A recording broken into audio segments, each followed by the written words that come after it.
بسم الله الرحمن الرحيم.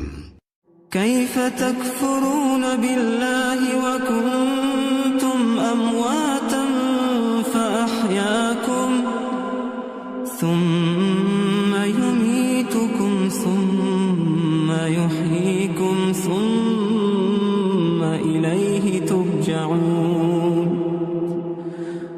هو الذي خلق لكم ما في الأرض جميعا ثم استوى إلى السماء فسواهن 7 سماوات وهو بكل شيء عليم.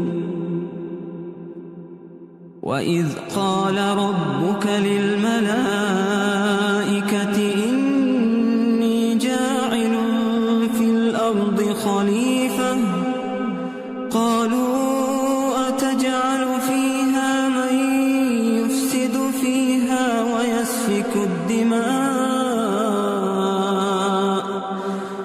ويسفك الدماء ونحن نسبح بحمدك ونقدس لك قال